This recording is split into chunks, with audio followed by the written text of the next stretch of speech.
Nessa aula, nós vamos discutir um algoritmo branch and bound para um problema de programação quadrática em variáveis 0, 1. Então, o problema que nós vamos tentar resolver via branch and bound está aqui colocado, né? Em variáveis cujas entradas são discretas, apenas variáveis assumindo valores 0 e 1, e nós temos o termo quadrático e o termo linear, né?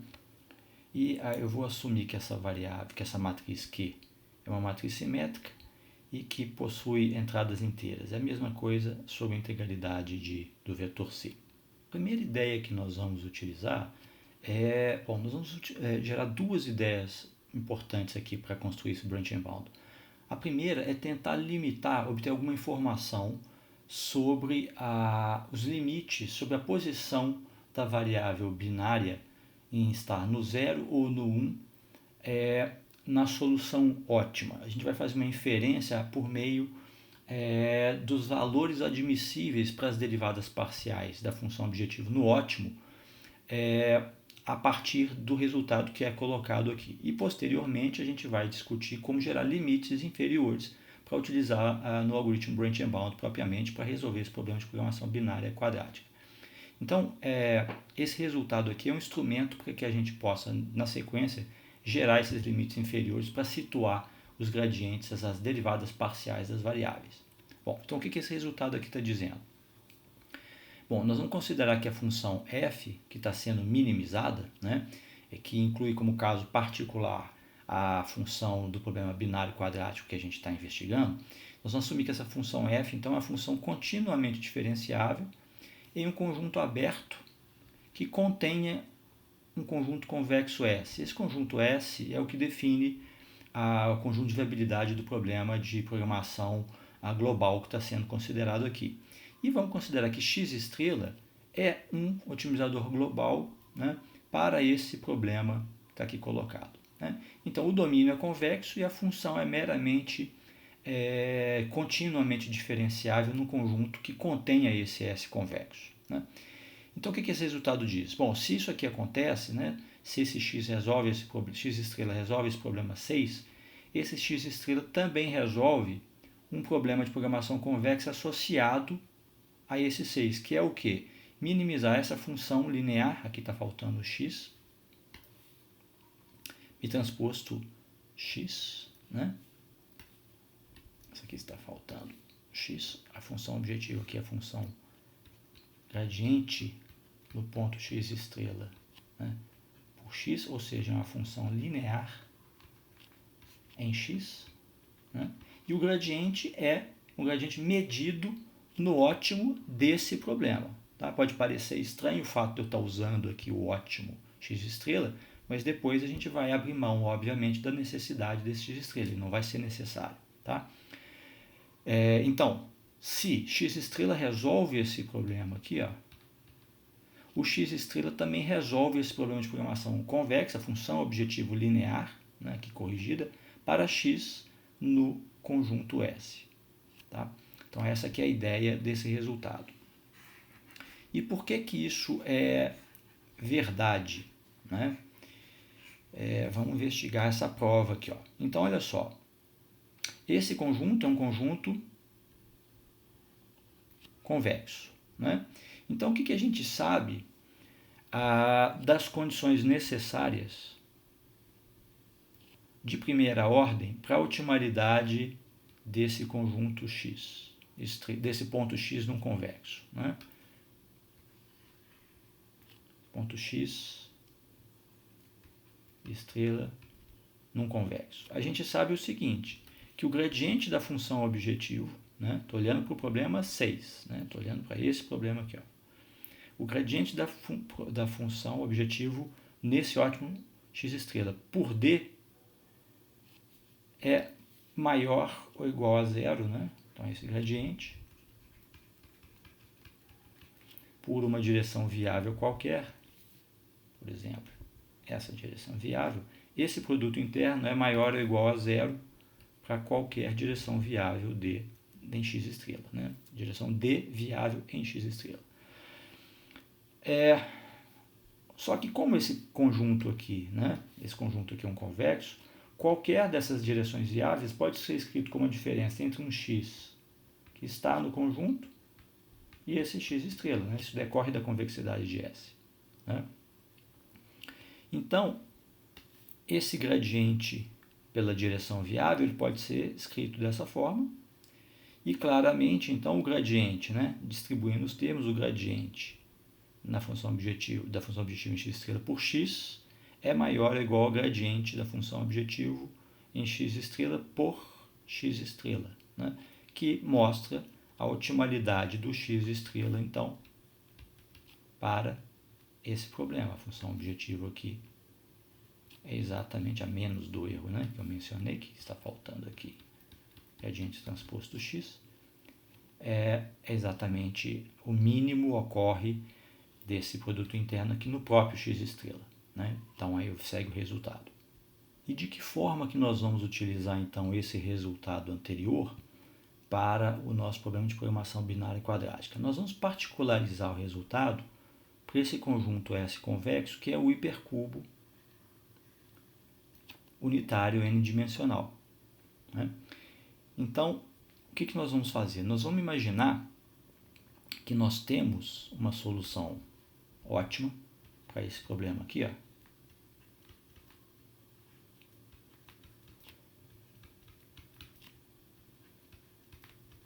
Onde S é dado por isso, e a gente vai agora usar esse resultado para poder chegar a alguma conclusão, né, posteriormente, para o mesmo problema com as variáveis sendo binárias. Então, o que a gente tem aqui?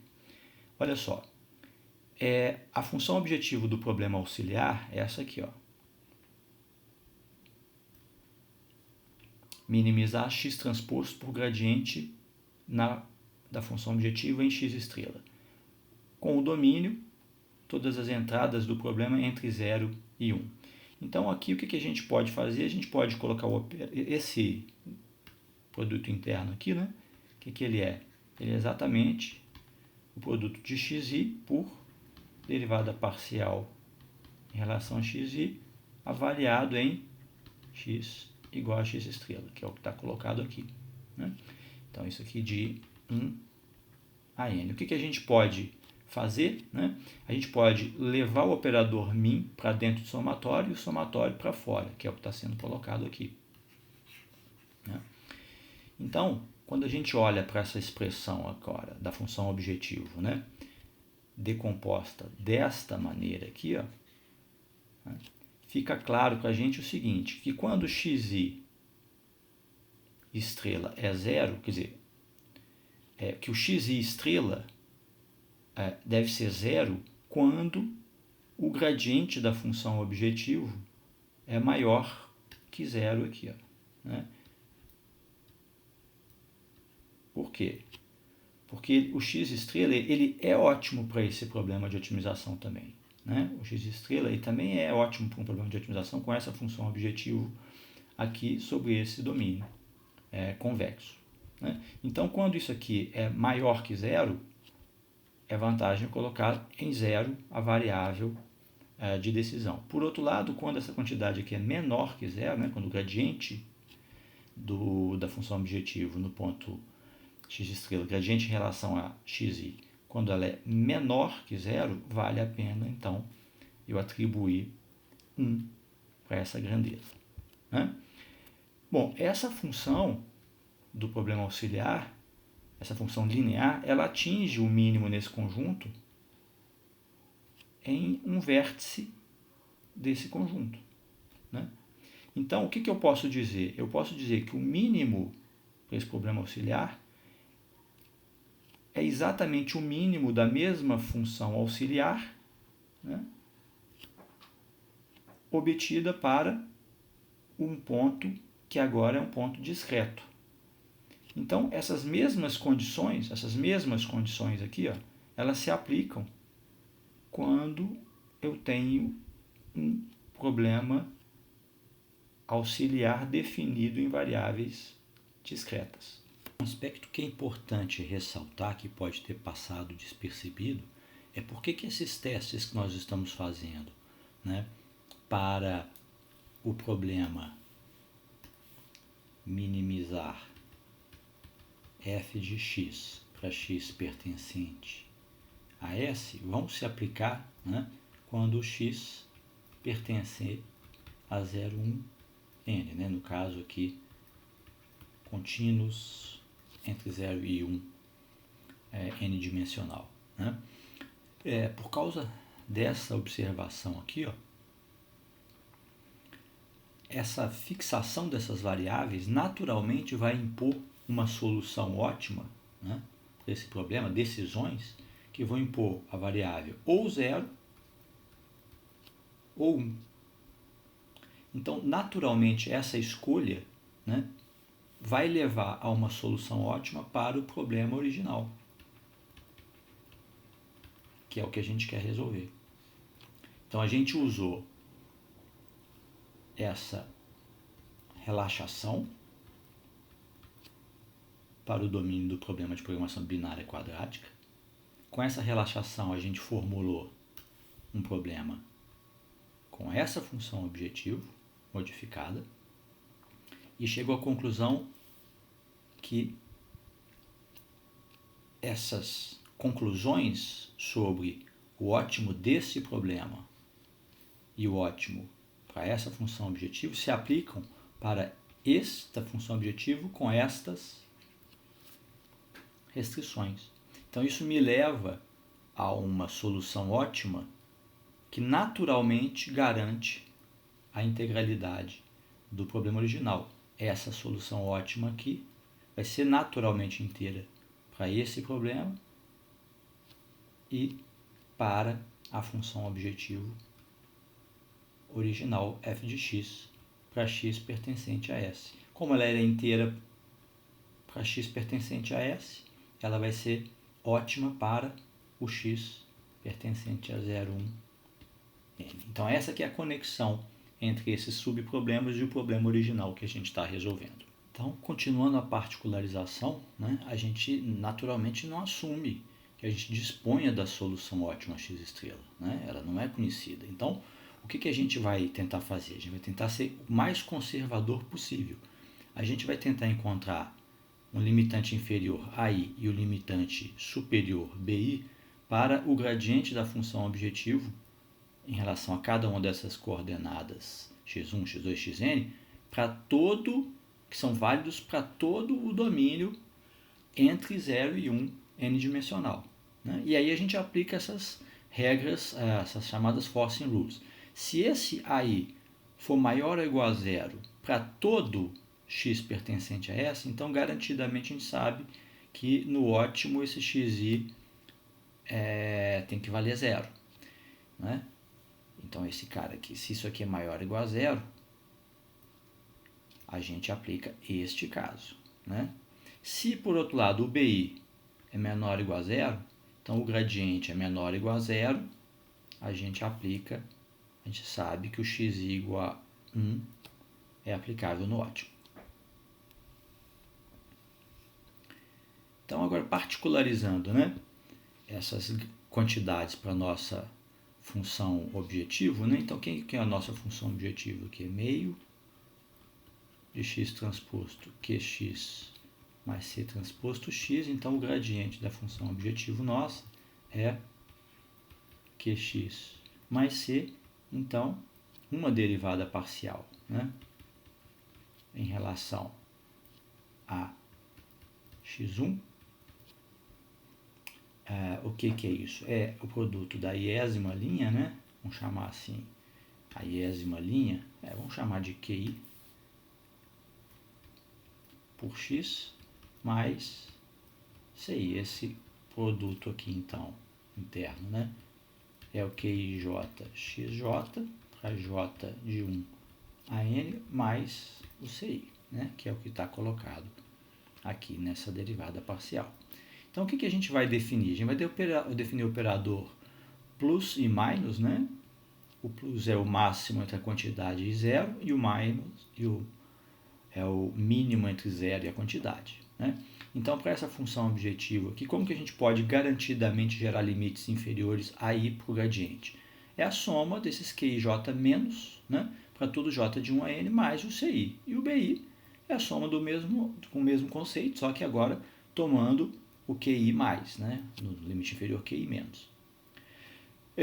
Como que a gente pode fortalecer esse limite? A gente sabe que para o problema binário, xi ao quadrado é xi, né? Então, essa quantidade aqui, ó, que para o caso interno, né, para o caso na diagonal, esse teste aqui o tomar esse operador, ele enfraquece o limite, né, porque a gente sabe qual é a quantidade verdadeira. Né? Então a gente pode fazer o quê? A gente pode, para os elementos na diagonal, a gente pode considerar que esse elemento na diagonal é zero, que a gente vai fazer uma transferência, né, do custo da diagonal para o termo fora da diagonal. Né? Então, a gente zera o termo na diagonal e passa a componente do custo na diagonal, que é o meio do QI, para o CI, de forma que ele não entra nessa estimativa conservadora aqui do gradiente, né? Ele entra purinho aqui, ó. Né? Então, dessa forma, a gente pode revisitar os testes, né? E recalcular esses parâmetros aqui que são usados no teste de fixação nessas forcing rules que a gente vai tentar empregar. Considerando então um exemplo, né, onde a matriz Q está aqui dada, o vetor de custo, a parte linear está aqui representada, o que a gente faz então? É subtrair a diagonal, né, da matriz Q e incorporar metade desse custo para o vetor C. Né? Então, menos 4 mais 4 sobre 2 e assim por diante. Né? Então, a gente obteve esse vetor aqui. Então, fazendo as continhas que nós verificamos, né? Aqui, né? Definindo essas quantidades como a soma dos mínimos para as entradas na linha I da matriz Q, mais o CI barra, e a soma dos máximos para o B mais o CI barra. Isso para computar os limites, né? Então, 3 mais 5, 3 mais 2, 5 menos 3, 3 mais 1 menos 3, 3 menos 8 menos 5, e aqui 0 mais 0, né? Menos 2, menos 3, aqui eu vou repetir esse vetor completamente, né? Porque todas as entradas são maiores que 0. Então, o que eu cheguei à conclusão? O vetor A não me permite fixar ninguém em 0, mas o vetor B me permite fixar x3, né? Como esse vetor B aqui, a entrada B3 dele é menor que 0, a consequência disso é que na solução ótima, o x3 ele tem que estar fixado em 1.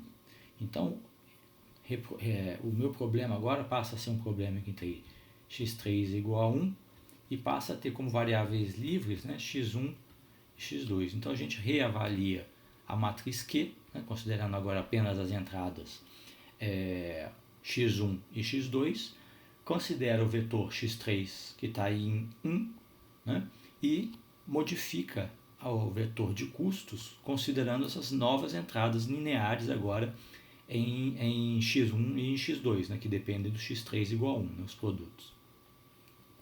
E aí a gente obtém novos limites, né, tanto para A1 e A2, quanto para B1 e para B2.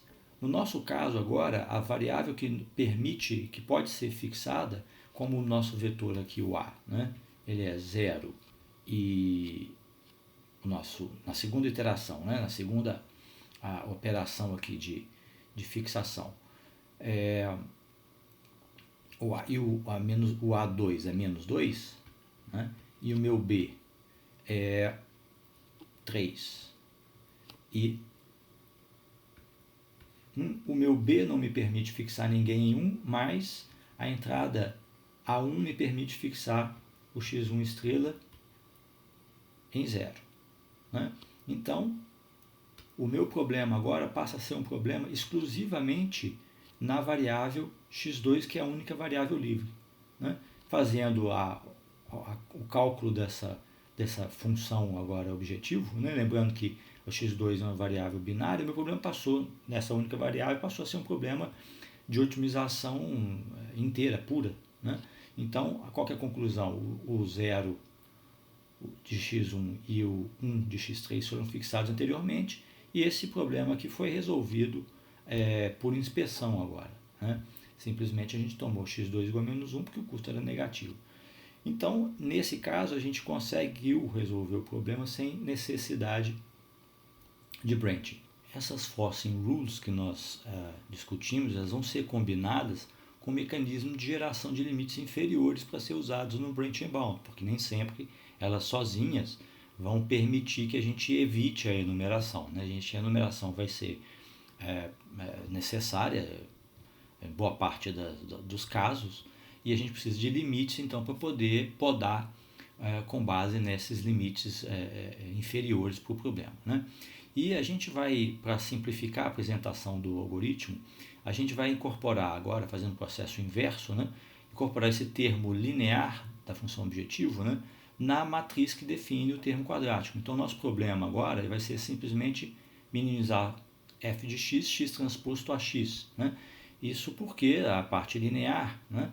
Se é a variável binária, x ao quadrado é xi, a gente pode então trazer isso para a função objetivo, da parte quadrática na diagonal.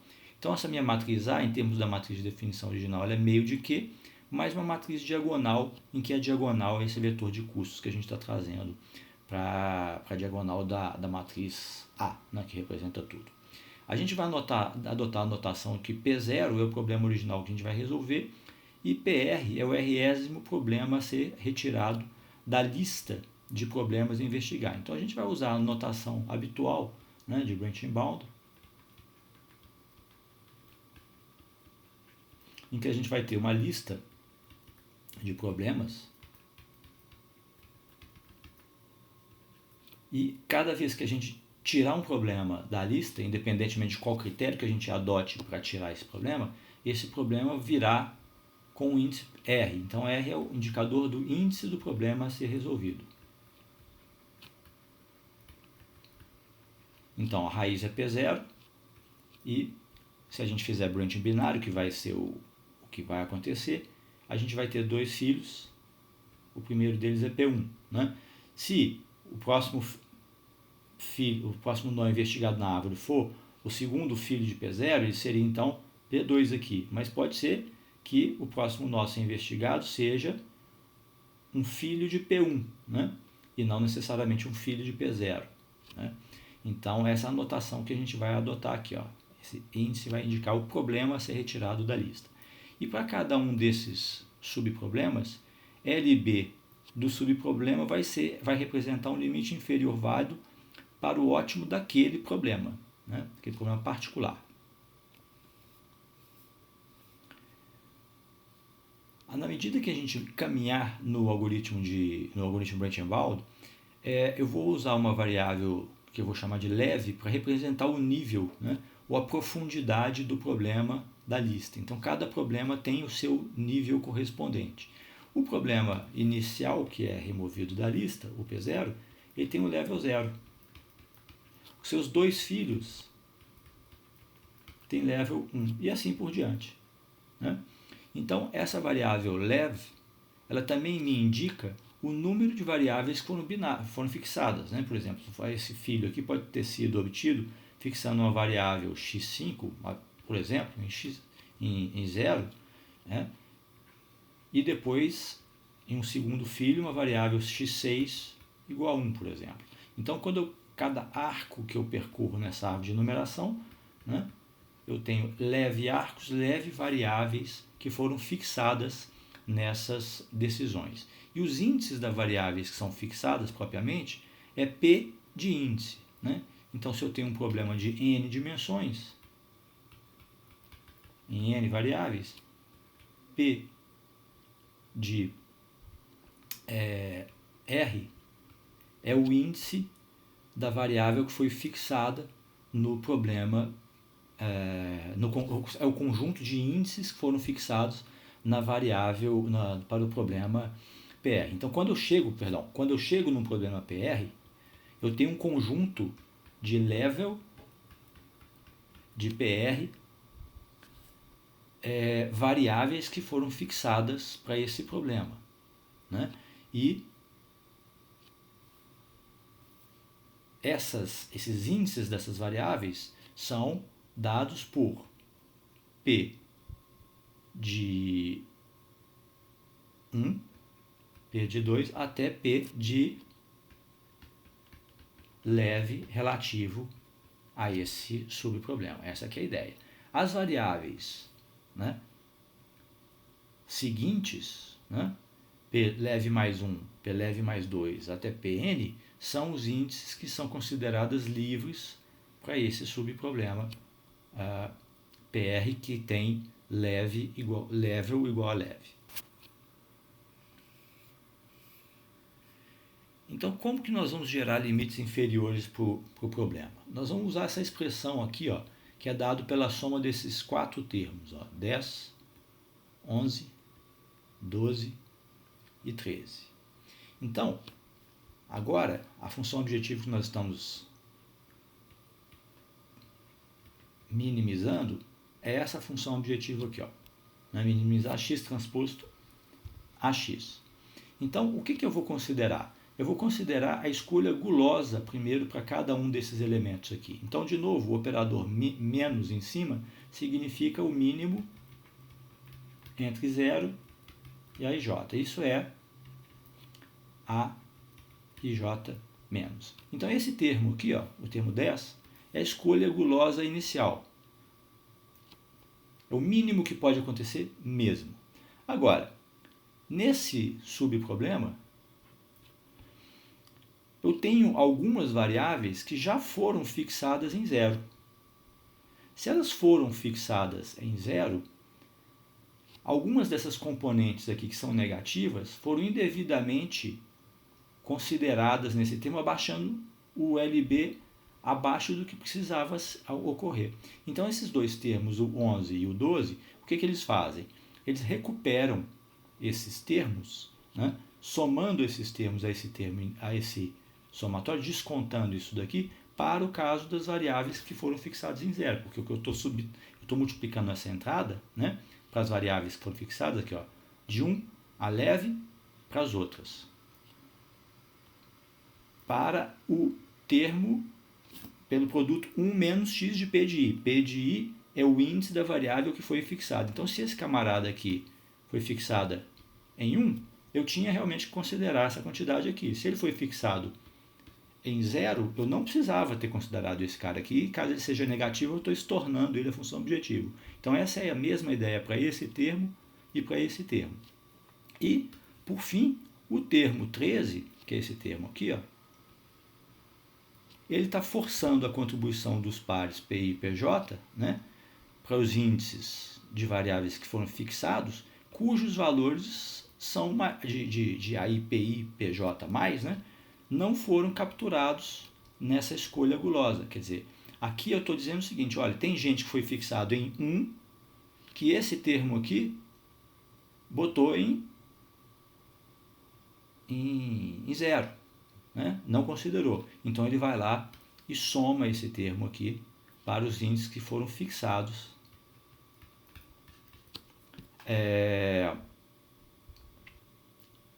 os termos que foram fixados em 1. Agora, o termo 13, o que ele está fazendo?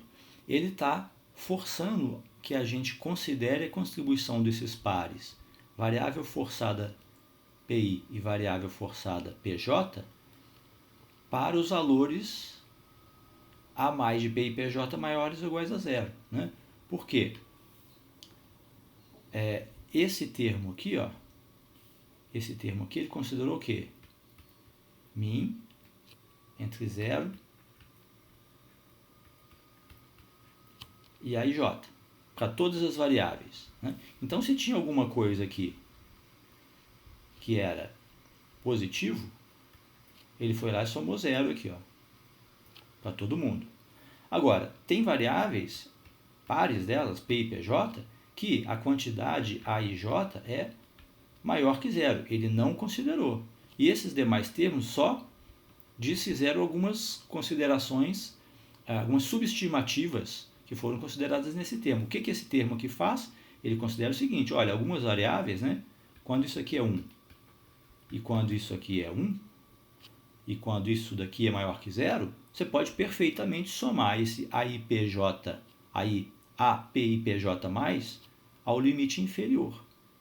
Né? Então esse termo aqui está fazendo a computação, está trazendo para o limite inferior aquilo que é certo que vai custar na sua função objetivo. Né? Se uma dessas aqui for 0, se uma dessas variáveis que tivessem sido fixadas em 0, esse termo vai para 0, mas se as duas tiverem sido fixadas em 1, e esse termo é positivo, ele não foi considerado em lugar nenhum anteriormente, ele precisa ser considerado nesse termo 13. Então, uma observação adicional é que no nó raiz, né, para o nó P0, a gente tem nenhuma variável fixada, nenhuma variável foi definir o branch ainda para esse P0, e apenas isso daqui, né, é que vai ser considerado como limite inferior para o problema. Né? O que nós vamos fazer agora é introduzir, né, incorporar essas forcing rules ao algoritmo que já contempla um cálculo de limite inferior. Então, nós vamos combinar essas duas ideias. Né?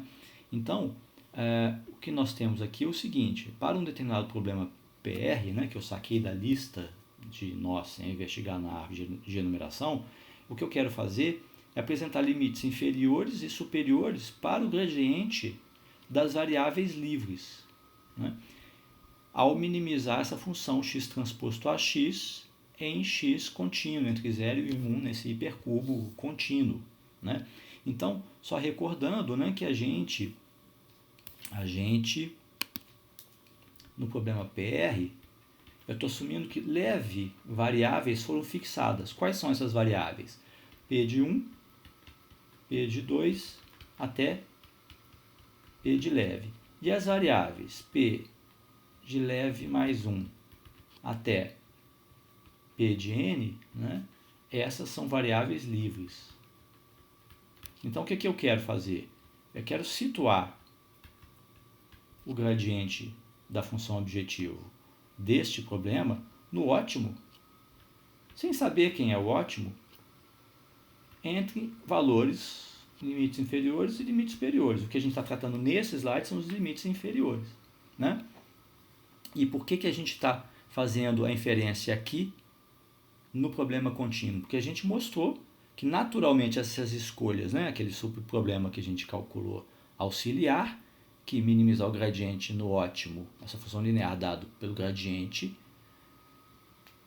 para x em 0 e 1 n contínuo, né? Aquelas condições de o ponto que resolve o original convexo, né? O ponto que resolve nesse domínio aqui, esse problema, é o mesmo que resolve no gradiente disso, né? E a mesma observação valia para o ponto 0,1 para a função objetiva do gradiente. Então, a consequência é que a gente gerava naturalmente decisões inteiras. Então, portanto, eu podia inferir a otimalidade, a posição na otimalidade da variável xi a partir desse problema contínuo para o problema que eu quero resolver, que é o discreto. Né? Então, só recuperei aqui o fio da meada total. Então, o que a gente vai fazer aqui? Nós vamos calcular essa quantidade LBI de PI para cada uma das variáveis livres no problema PR. As variáveis que foram fixadas estão fixadas nesse problema e não me interessam. Então, para todos os índices de variáveis livres, né, eu tenho n menos leve variáveis que são livres, eu vou calcular essas quantidades. Eu tenho dois termos diferentes aqui nessa expressão que me permite obter o limite inferior.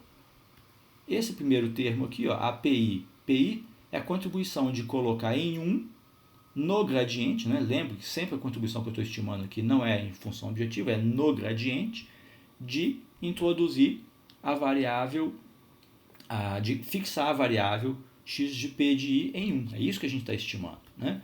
É um limite inferior para isso, quando a gente faz isso, quando a gente fixa essa variável em 1. Então, se ela entra, garantidamente, essa entrada na diagonal da linha PI, a gente introduz no gradiente, essa parte do gradiente entra. E para todas as variáveis que foram fixadas anteriormente na linha I, foram fixadas em 1 na linha I, a gente ganha, né? A gente também introduz isso. Então, esses dois termos aqui, ó, são dois termos que são certeiros, não tem estimativa conservadora, não, né? Esse termo aqui, na verdade, só vai ser introduzido no gradiente, na estimativa do gradiente, quando o xpj for 1, quando a PJ tiver sido fixada em 1 anteriormente, né? E o que faltou são esse último termo aqui na minha estimativa. O que esse último termo aqui me dá? Ele está considerando esse operador a menos. Então, ele está considerando aqui o quê? O mínimo entre 0 e A e J, né? Ele vai ser 0, se essa quantidade aqui for maior que 0, e vai ser essa quantidade aqui se ela for menor que 0, né? E a gente está considerando esse somatório para o PI está fixo, né? É a variável com a qual a gente está estimando o gradiente. E a PJ é a variável que está sendo considerada agora como livre também, porque o índice J está sendo considerado de leve mais 1 até N, mas diferente de J, diferente de I, porque o I eu já considerei aqui. Então, eu não sei o que vai acontecer com a atribuição do PJ. Mas no pior caso, eu estou considerando isso daqui, ó, essa contribuição do gradiente, né? Então, essa quantidade me dá essa estimativa. Então, a conclusão é a seguinte: se esse LBI for maior ou igual a 0, a gente sabe que essa variável que está livre no nó PR, em princípio ela está livre, ela passa a ser fixada em 0 para esse problema e para todos os seus descendentes, né? Essa aqui é a leitura. E usando o raciocínio análogo agora, o que a gente vai fazer é a mesma coisa, obter um limite superior agora para o gradiente das variáveis livres, em que eu tenho absoluta analogia em relação à expressão anterior, né? Os dois termos aqui, ó, que não são duvidosos, né? Este e este aparecem aqui, ó. E o termo duvidoso, né, aparece com o operador mais, né? Porque eu estou colocando que um limite superior válido para essa quantidade. Para as grandezas, para as variáveis, na contribuição das variáveis xj livres, ou x de pj livres, para pj diferente de pi, ou j diferente de i, né? Então, claro que aqui a observação, aqui a gente está usando o operador conservador, né, a mais, porque eu estou calculando o limite superior. E da mesma forma, né, se essa grandeza aqui, né, para a variável pi for menor que 0, se esse limite for menor que 0, essa variável x de p de i, ela passa a ser fixada no problema PR, assim como em todos os seus dependentes, passa a ser fixada na posição 1, né, no valor 1. Bom, como em qualquer algoritmo branch and bound, a gente precisa de uma regra de branching. Qualquer uma poderia ser utilizada aqui, mas no algoritmo que está apresentado, essas variáveis, essas estimativas para o gradiente das variáveis livres, né? Aqui eu estou assumindo que a variável xpi foi a variável que, após o cálculo desses limites, né, LB de PI e UB de PI, não foi fixada, né? Então, ela é uma variável que permanece livre. O teste não foi justo o suficiente para poder estabelecer que ela vai estar em 0 ou em 1 no ótimo, né?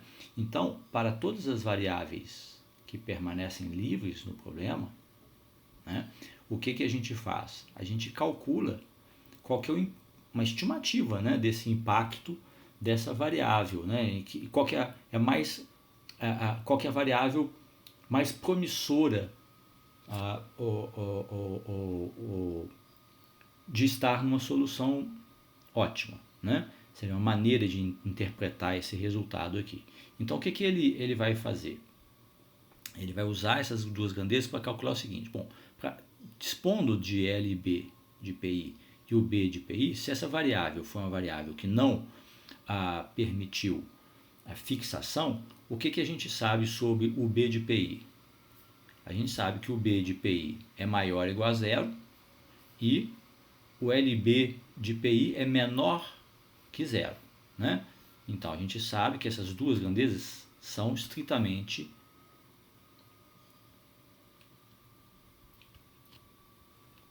negativas, por causa de LB de PI, e o B de PI estritamente positivo. Caso contrário, elas teriam sido fixadas em 0 ou em 1. Né? Então, o que eu vou fazer? Eu vou calcular essa grandeza, essa quantidade aqui, ó, que é o mínimo do módulo entre elas. Né? Então, eu vou pegar uma delas, as duas, e vou calcular ΔI. ΔI. O que isso daqui me diz, esse ΔI? Ele me diz a distância, uma estimativa da distância, né, baseado no gradiente, que mostra uma probabilidade, uma chance dessa variável ser o quê?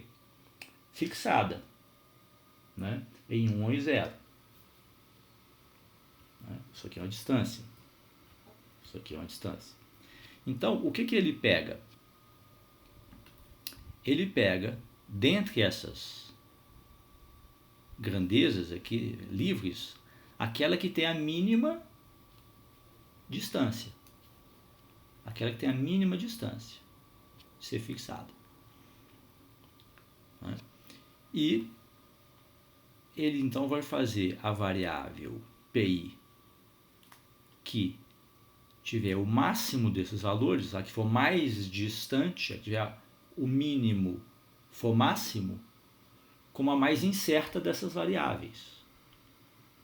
Né?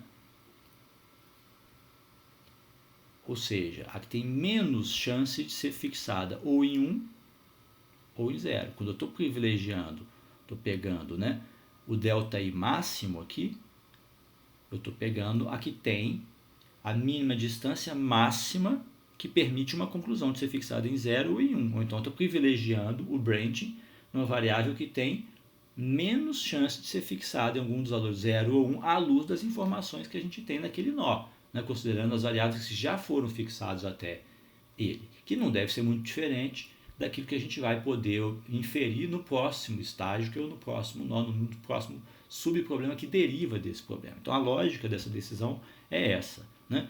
Escolher variáveis que têm menos chance de ser fixadas, né, para fazer um branching mais equilibrado. E também uma outra maneira de usar esses limites, né, que sobre o gradiente, é usá-los numa heurística primal do problema. Então, o que a gente faz aqui nessa implementação? Para todo subproblema, né, quando eu estiver trabalhando com o problema PR, eu tento encontrar uma solução viável para esse subproblema, que, claro, é uma solução viável para o problema original, onde nenhuma das variáveis está fixada. Então, o que a gente faz? A gente soma o LB de PI mais o UB,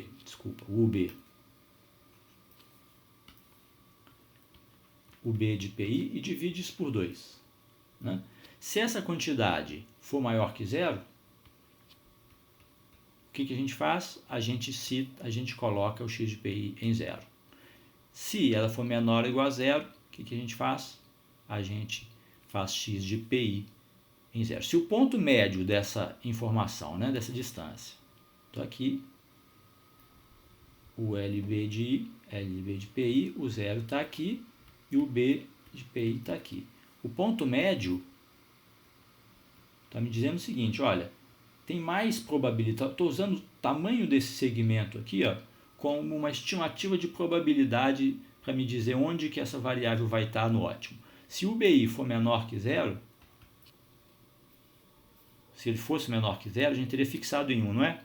Então, essa aqui é a ideia. Se essa grandeza aqui, se essa soma aqui, se esse ponto médio, né, for menor que zero, a gente vai lá e fixa essa grandeza em zero. Perdão, em 1. Se essa grandeza aqui for maior que zero, a gente fixa, em zero. Né? Essa aqui é a ideia dessa heurística. Usar o ponto médio como valor representativo da posição dessa grandeza. Ponto médio da estimativa do gradiente. Né? Então, se esse ponto médio é positivo, o AI maior ou igual a zero nos implicaria em zero. É essa correspondente lado aqui. Ó. Se for negativo, ou zero, a gente coloca o XPI em 1. Bom, claro que depois a gente pode implementar qualquer mecanismo de busca local para poder melhorar essa solução. É só uma ilustração de como que esses gradientes, essas estimativas dos gradientes podem ajudar a guiar uma solução ótima para o problema.